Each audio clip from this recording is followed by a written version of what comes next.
কাজে লাগ দিব? রুকু কি একটা কম দিমু? সাজদা কি একটা কম করু? তাসবিহ কি একটা কম পড়ু? সূরা কি একটা কম পড়ু? না ঘুমাইয়া ফজরের পরে উঠে নামাজটা করো, কাম টাম ফালাই নামাজটা পড়ে, অতলা কষ্ট করে নামাজটা পড়িয়া নামাজটা কাজে লাগান লাগতো না? এই কথা কি সাহাবীরা কাজে লাগাইছে নামাজ? কিভাবে লাগাইছে শুনেন। আল্লাহর হাবিব বললেন, আয় সাহাবী আয়, এদিকে আয়, আমি বলছি এমন জায়গায় যেতে হবে। লাব্বাইক ইয়া রাসূলুল্লাহ। আয় এদিকে আয়, এমন জায়গায় যেতে হবে। লাব্বাইক ইয়া রাসূলুল্লাহ। আয় এদিকে আয়। যেইভাবে সিরিয়ালটা টাইনা দিচ্ছে ঠিক সেই সিরিয়াল মোতাবেক প্রথম যারে বলছিল সেই লোকটাই জিহাদের ময়দানে শহীদ হয়ে গেল।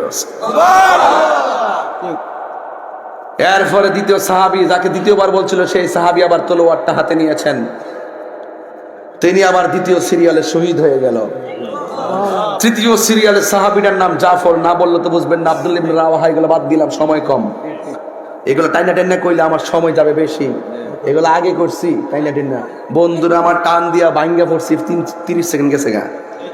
এখন ভাবি যে কিছু যত কথা কইতারম ততি আমার লাগে বালা, যত বইলা দিয়া যাওন যা। কষ্ট হইতেছে আপনারা?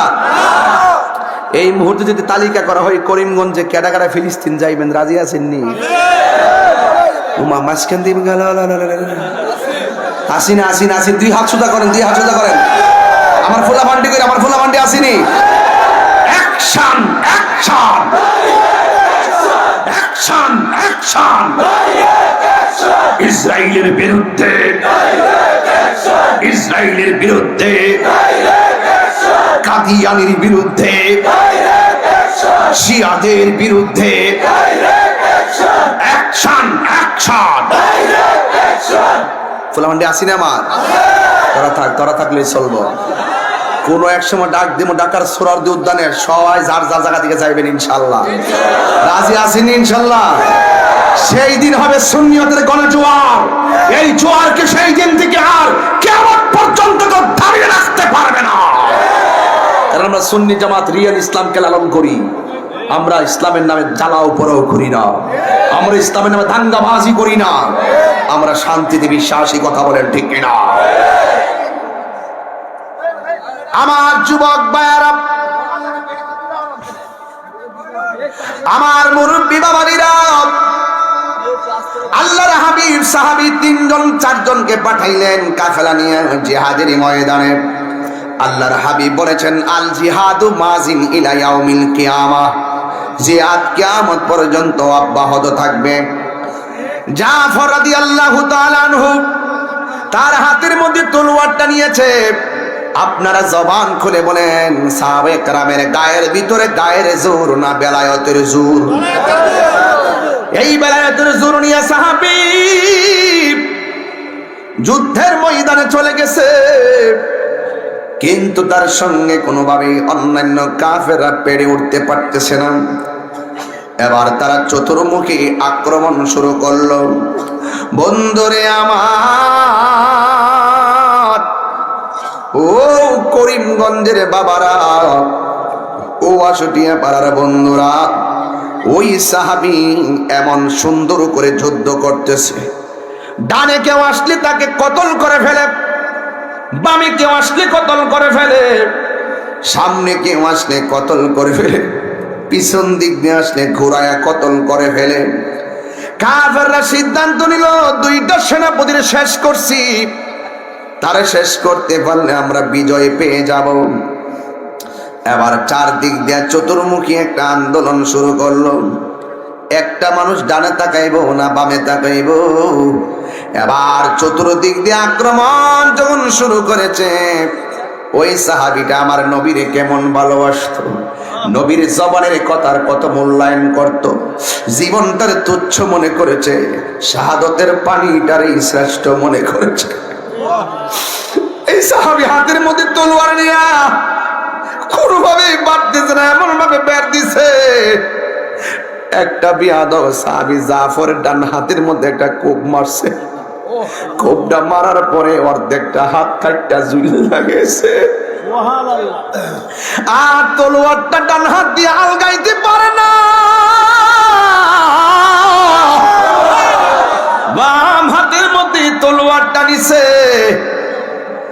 বাম হাতের মধ্যে তলোয়ারটা লইয়া যুদ্ধ করতেছে, কিন্তু ডান হাতটা যে অর্ধেকটা কেটে গেছে, এই হাতটা এমনি ঝুলতেছে। এই ঝুলার কারণে তার যুদ্ধ করতে অসুবিধা হইতেছে। বন্ধুরে, এই সাহাবী আমার নবীর কথার কত গুরুত্ব দিছে। কই দরকার হয় মরে যাব, যুদ্ধের মাঠ থেকে পলায়ন করব না। ডান হাতটা যখন ঝুলতেছে, বাম হাতটা দিয়ে যুদ্ধ করতে অসুবিধা হইতেছে। এই হাতটারে কি করব? পায়ের তলায় ডান হাতটারে ফালাইয়া সাহাবী নিজের হাতটারে নিজের টান দিয়া ছিঁড়া ফালাইছে। আর জোরে জোরে কন্যা, তিনবার কন্যা আল্লাহু আকবার। এই ব্যাখ্যা আমি কি দিব? ও নবী গো,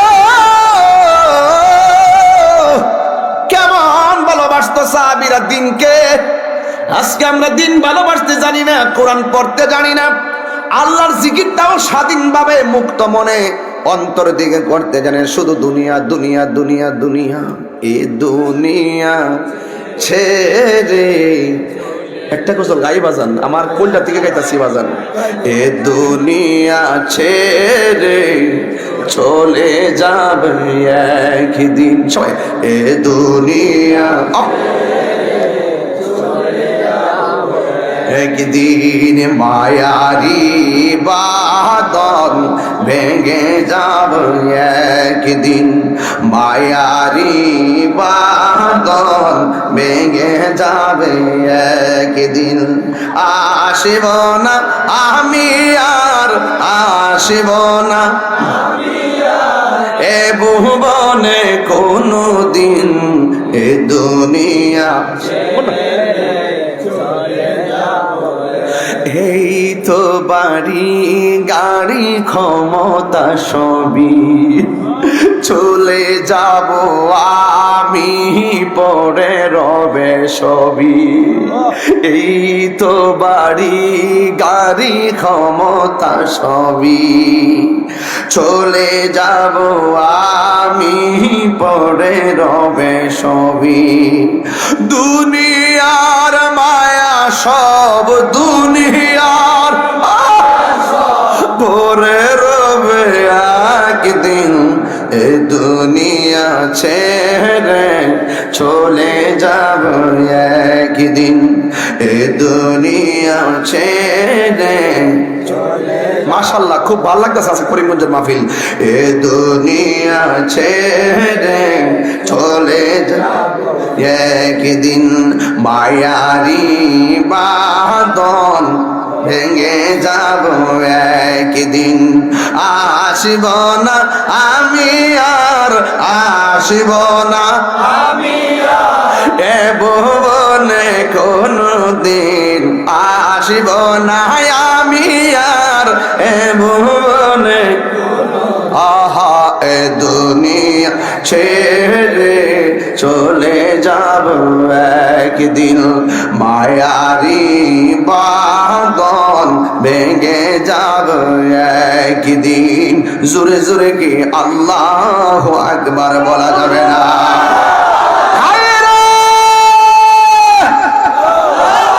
ও আমার কিশোরগঞ্জ, করিমগঞ্জ, রাসুলিয়া পাড়ার বাবা,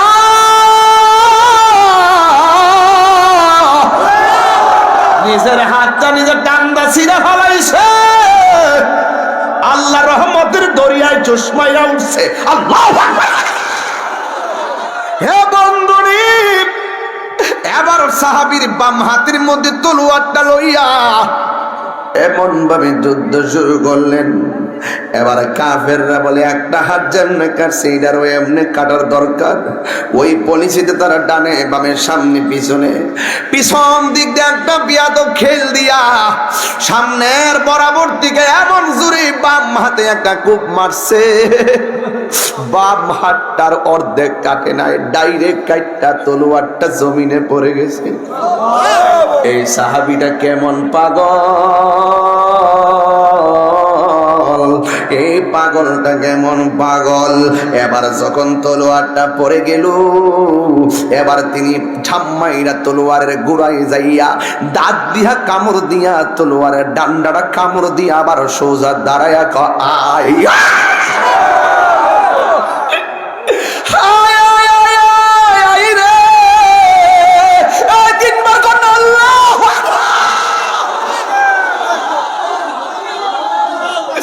আকাশ বাতাস তত্তরকিরা উঠে। এবার দাঁত দিয়া কামড় দিয়া দুইটা দাঁড়াইয়া গেছে, ডান হাতটাও নাই বাম হাতটাও নাই। একটা বিয়াদব কই এমনি তো পারা যাবে না, দুইটা চোখ অন্ধ করে দিলে সে যুদ্ধের রাস্তা হারাইয়া ফেলবে, এরপরে ফালাইয়া তারে মারতে পারবো। এবার চোখের মধ্যে আঘাত করে সাহাবী নিশানা হারাইয়া ফেলে মাটিতে পড়ে গেছে। বুকের উপরে দূরে ছুরি ঢুকাইয়া এমন ভাবে সাহাবীরে দুনিয়ার দিকে বিদায় করলো।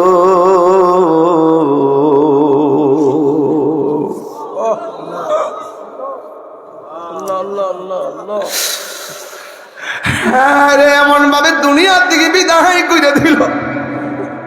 আমার নবী কই সাহাবীরা রে, আমার জাফর রে যে এইভাবে তারা ডান হাতটা কাটছে বাম হাতটা কাটছে, আর বিনিময়ে আমার জাফর কি লাভ করছে জানোনি? কই কি? কই হাসরের ময়দান যেদিন কায়েম হবে, যেই দিন মানুষ নিজের গামে নিজের আশা তারা কাটবে, ওই কঠিন মুসিবতের দিন আমি নবী মাকামে মাহমুদের গোড়ায় সেজদায় পড়ে থাকো। সব নবীগণ নাফসি নাফসি করবে, শাফাতি লিআহলিল কাবাইর মিন উম্মতি, আমি আমার উম্মতের জন্য আমি সুপারিশ করব। আমি নবী যখন সবার জন্য সুপারিশ করব, 50,000 বছর যারা এখানে দাঁড়ায় থাকবে, আমি নবীর কথার দ্বারা সেই দিন হাসরের ময়দানের বিচার কাজটা শুরু হবে। সব হিসাবের পর আবার আল্লাহ আমারে যখন শাফাতের অধিকার দিবেন, আমি টাইনা টাইনা টাইনা টাইনা টাইনা টাইনা একটা একটা করে জান্নাতের লাইনে দাঁড় করাবো। সব লাইনে দাঁড়াবে, আমি নবী সামনে থাকবো একটা উটের উপরে। এই পৃথিবীতে কয়েকটা জিনিস নামাজ না পইরা রোজা না রাখিয়া হজ না কইরা বেহেশতে যাইব। একটা হলো নবীর উট মুবারক, যেই উটের নাম হলো কাসওয়া, যেই উটের উপরে আমার নবী চলতেন। 2 নম্বর হলো উস্তুনে হান্নানা খেজুর গাছ, আমি যেই খেজুর গাছের এই তক্তায় নবী হেলান দিয়া বক্তব্য দিতেন, খুতবা দিতেন। 3 নম্বর হলো ইউনুস নবীর যেই মাছটা গিলছিল সেই মাছটা বেহেশতে যাবে। 4 নম্বর হলো যেই আসহাবে কাহাবের কুত্তারা 7 জন আল্লাহর ওলিকে পাহাড়ের গুহার মধ্যে কিতমির নামক কুত্তারা পাহারা দিছিল, ওই কুত্তারা জান্নাতে যাবে। আরে বাইরে ভাই, ইবাদত কইরা জাহান্নামে চলে যাবে অনেকেই, কিন্তু অনেকে মহব্বত কইরা জান্নাতে চলে যাবে। আরে 2 হাত করে কোন আল্লাহু আকবার। আরে তাকবীর, আল্লাহু আকবার, আরে রিসালাত, ইয়া রাসূলুল্লাহ, ওই দিয়া দরবার শুনে জিন্দাবাদ, পীর মুফতি গিয়াসউদ্দিন আত্তারি সাহেব জিন্দাবাদ। পরের জায়গা পরের জমিন ঘর বানায় আমি রই, আমি তো সেই ঘরের মালিক। কষ্ট নেন না বাজান, আল্লাহর জমিনে থাকবো, জীবন দিব আল্লাহর জন্য। কথা কোন ঠিক কিনা? নুন খাইলে গুণ গাউন লাগে বাজান, কথা কোন, নাইলে নিমক খারাপ মরে নিমক খারাপ। কথা কোন ঠিক কিনা বলেন? আল্লাহর জমিনে সেজদা একমাত্র আল্লাহকেই দিব। কথা বলেন ঠিক কিনা? পরের জায়গা পরের জমিন, আমি তো সেই ঘরের মালিক নয়। বলো পরের জায়গা, আমি তো সেই ঘরের মালিক নয়। সেই ঘর খানা যার জমিদারি,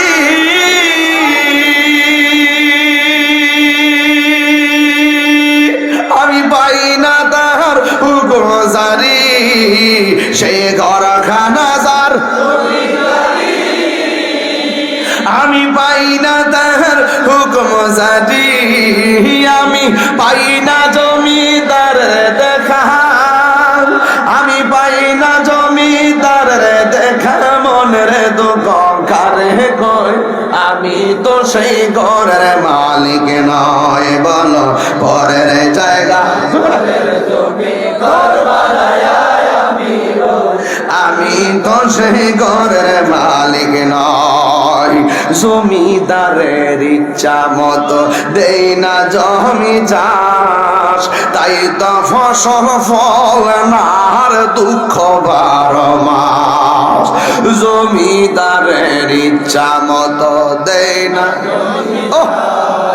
তাই তো ফসল ফলে নার দুঃখ আমি খাজনা পাতি সবই দিলাম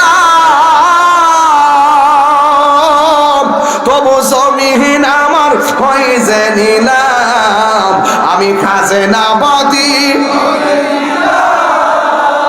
তবু জমিহীন আমার হয়ে নিলাম আমি চলি যে তার মন জোগায়া আমি চলি যে তার মন জোগায়া তাকে নাই মিলে না সই আমি ঘরের মালিক নয় বলো পরের জায়গা আমি তো সেই ঘরের মালিক নয় বলো ঘরের জায়গা মাশাআল্লাহ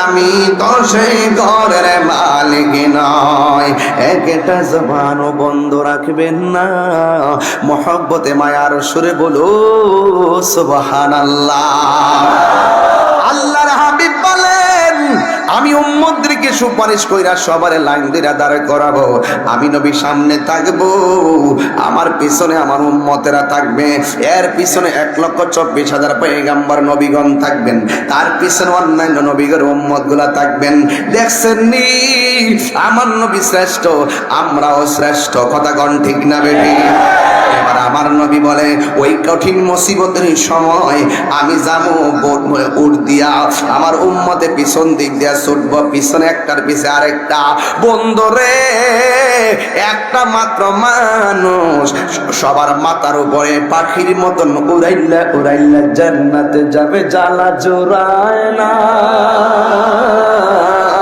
জ্বালা জোড়ায় না রে ওরে বেতরে লাই গাছে আগুন বেতরে লাই উন পানি দিলে নিবে না জ্বালা জোড়ায় না জ্বালা জোড়ায় না রে জ্বালা জোড়ায় না জ্বালা জোড়ায় না রে আগে যদি জানতাম ভালোবাসা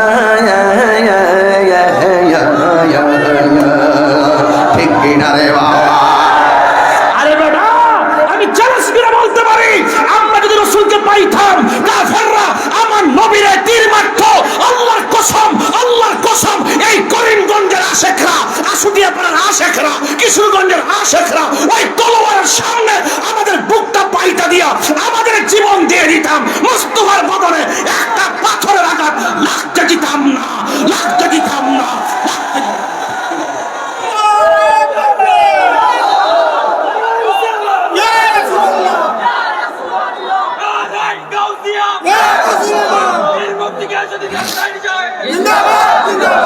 এটা হইল প্রেম এটা কি সে যেটা হাত কাটছে দুনিয়াত সম্মান বাইরে যাবে আখেরাতে মাটির উপরে থাইকা পচা আলো লাগাইলে পচা বীজ লাগাইলে গাছ উঠবে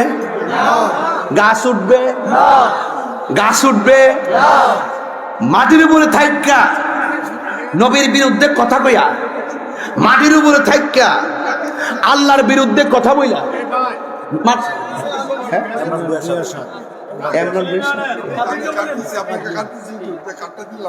ও আচ্ছা ঠিক আছে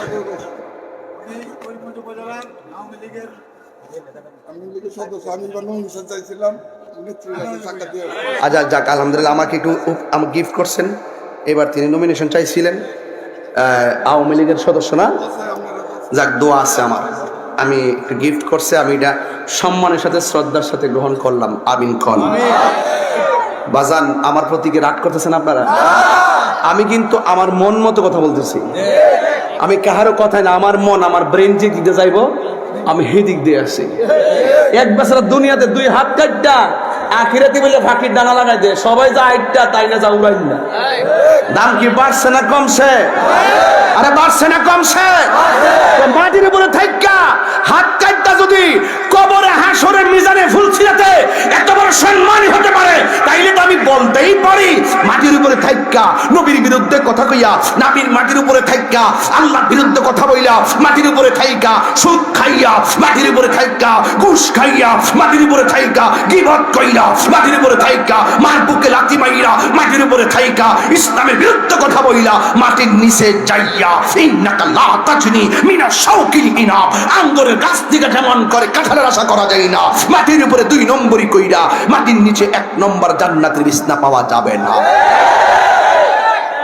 আমার ওয়াজের মূল থিম এখানে, যা করবেন এখান থেকে কইরা যান। আর আল্লাহ তো আমার এমন সুযোগ দিয়েছেন, কালকে তো আমি শপথই করলাম বলবে না, আমি এই জায়গাটার খুব গুরুত্ব দিয়েছি, সেই জন্য আমি সেই দিকে যাই নাই। তবে প্রতিনিধিত্বের প্রয়োজন আছে, সময় বলে দিবে। আমার এই জায়গাটা 22 বছরের কেরিয়ার, এই জায়গাটার জন্য আমার মায়া লাগে।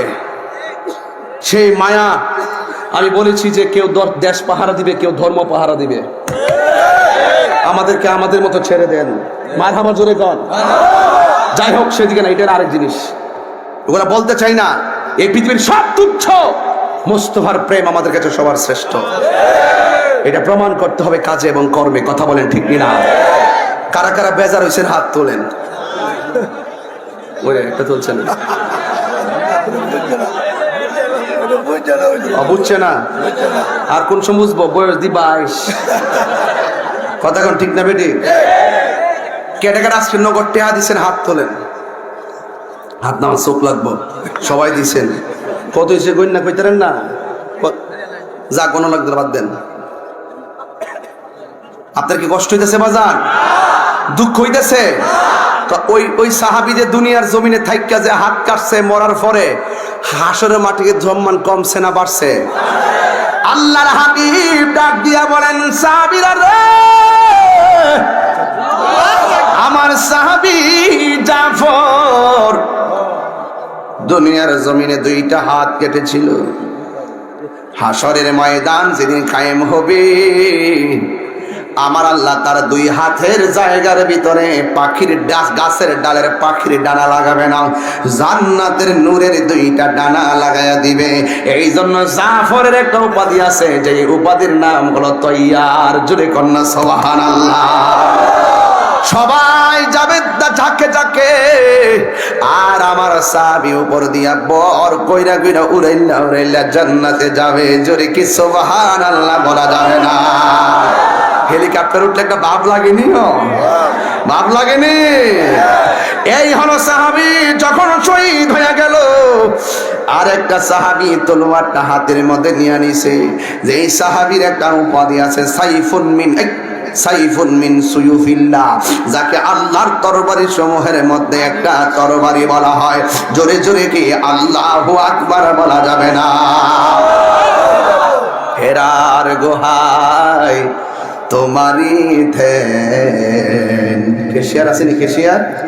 হেরার গুহায় তোমারি ধ্যান, আসমান থেকে নামে আল কোরআন, ভাঙলো সবার ভুল তোমারই ওপরে, আসিল কোরআনের ছায়া তোলে, খালিদ ওমর আলী আবু বকর, কমাই দেন, ইসলামী চান্দা নীল যে তুলে, আল আমিন তুমি ছিলে চিরদিন সকল মানুষের তরে। হে রাসূল, আমার যুবকগুলা বলো, হে রাসূল তোমাকে ভুলি আমি আমি কেমন করে হে রাসূল তোমাকে ভুলি আমি কেমন করে। সবাই কোন না, হাজারো ব্যথা বেদনার পরে ফিরে আসনি তুমি,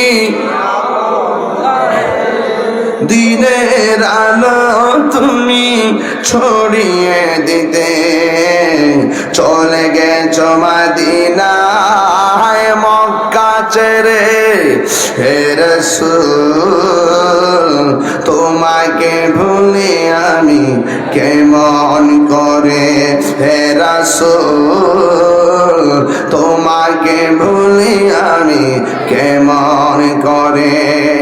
খেয়ে না খেয়ে দিনী প্রচারের কাজে নিজেকে দিয়াছ বিলিয়ে। আমরা বিলাইতে চাই কি চাই না?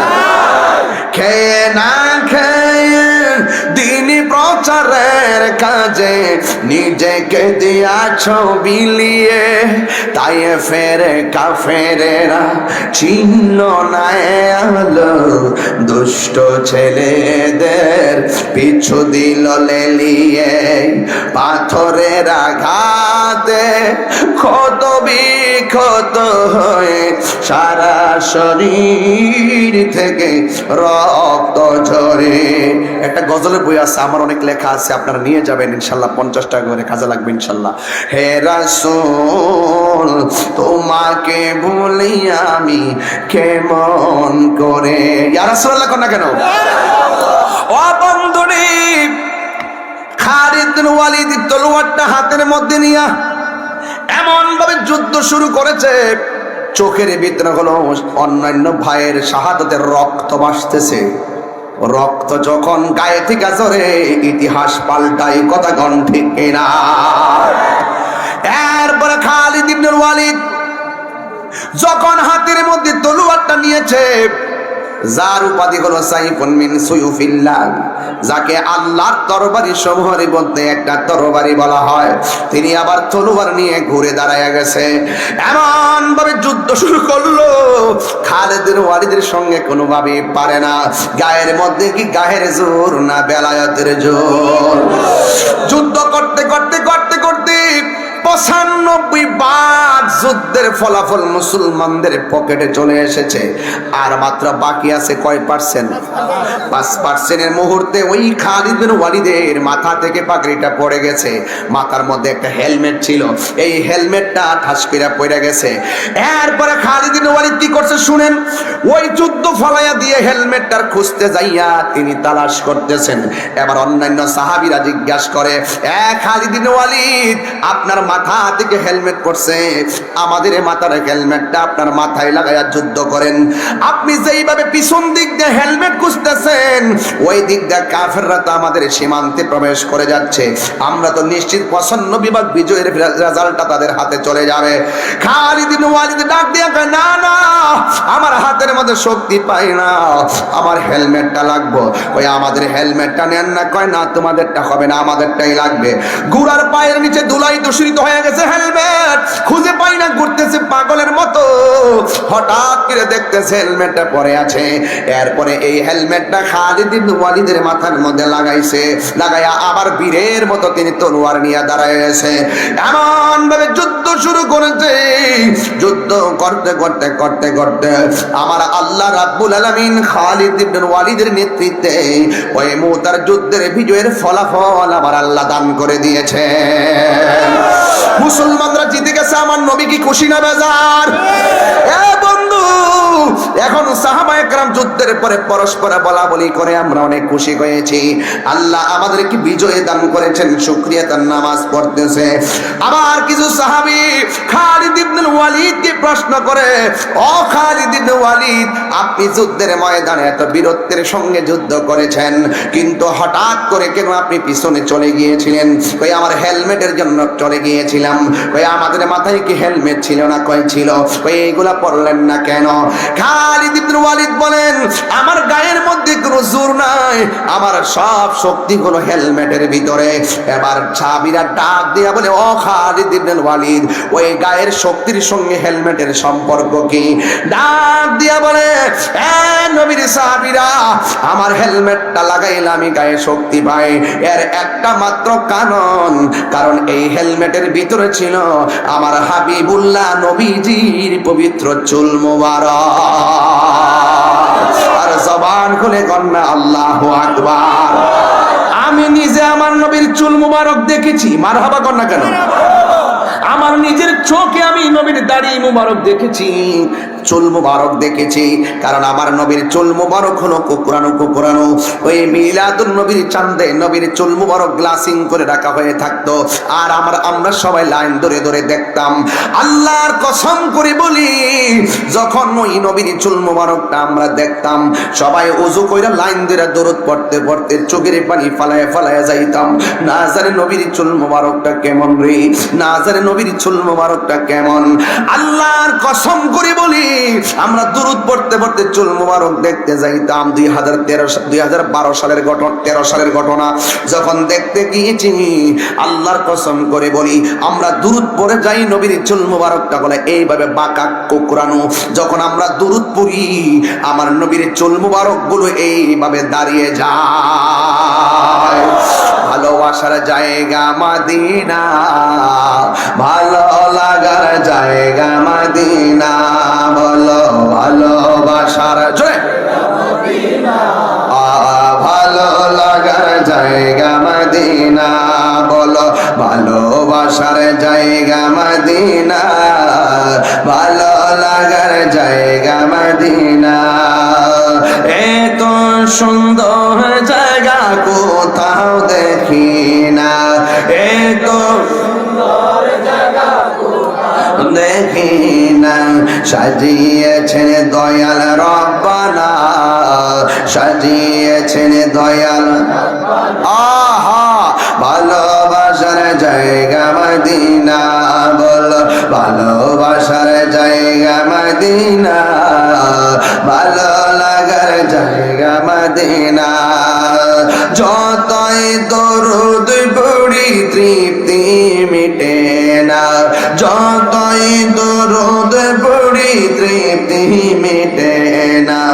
আরে আশিক বিনে অন্য জানে না, পাগল ছাড়া অন্য বোঝে না। ভালোবাসার জায়গা মদিনা, বলো ভালোবাসার জায়গা মদিনা, ভালো লাগার জায়গা মদিনা। এই একই দিন কবরে যাব, কেউ তো যাবে না। এই গজলটা আমার ওলিউল্লাহ আশিকি হুজুর বলতেন। ওলিউল্লাহ আশিকি হুজুর কাবার সামনে বইয়া বইয়া খানা নবীর রওজার সবুজ গম্বুজ দেখে দেখি আমার আশিকি ভাই গজল গুলা এভাবে গায়। একদিন কবরে যাব কে